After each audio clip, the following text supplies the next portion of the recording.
Себебі қара сұнақты баштауға рұқсат етіңіздер.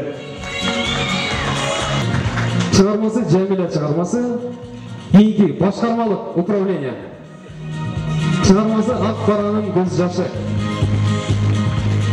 Кыргыз эл жазуучусу адабияттын алпы Чыңгыз Айтматовдун туулган күнүнө арналган маданий иш-чара болуп өттү. Бул иш-чараны 2021 жылдын 11 декабрында 36-806 аскер бөлүгүнүн жамааты уюштуруп, Ош облустук филармониянын чоң залында өткөрүлдү.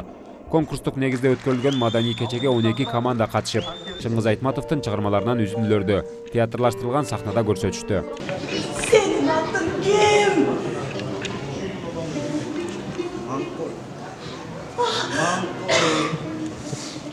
Vallahi Oktalı dep жатабыз.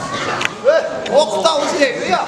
Ekte açıp, vallahi Oktalı dep жатабыз. Oy balam. Oy balam. Ал эми конкурстун катышуучуларынын аткарган чыгармаларын баалоо үчүн атайын маданият кызматкерлери чакырылды. Ар бир катышуучу тандап алган образдарын мыкты деңгээлде аткарышып, көрүүчүлөрдүн көңүлү көтөрүлдү.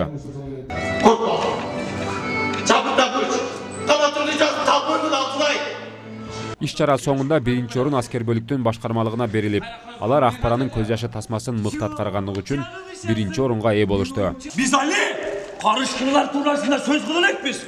Sen beni parça oluşta provokattır deyip cariyalamadın mı? Cariyaladım. Sen benim ayıman karışıklılar kuturup gitmeyi oldu demedin mi? Dedin. Biz onu kaça söyleşiyoruz ya? Senin oyundan ben faşist.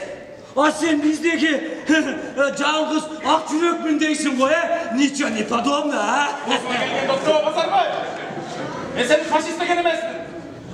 Ойыма да келбепті. Егер ошентсем, жаңылмақ емес екенмін. Ал жағын қой, азыр қаяқтан келсең ошол жағын әкеп, ошодан жақсысы жоқ. Экинчи орунду 3-чү мотоаткычтар батальону, 3-чү орунду аскер оркестр, ал эми 4-чү орунду материалдык камсыздоо ротасы ээледи. Ошентип жеңүүчү командаларга акчалай сыйлык жана грамоталар тапшырылды. Иш-чара Ош гарнизондук офицерлер үйүнүн чыгармачылык тобу тарабынан концерттик программа менен жыйынтыкталды. 12 декабр Чыңгыз Айтматовдун 93 жылдыгына арналган 36-806 аскер бөлүкчүлөр арасында өткөрүлгөн «Кылым карыткан Чыңгыз аттуу карашмабыз соңуна келип жетти.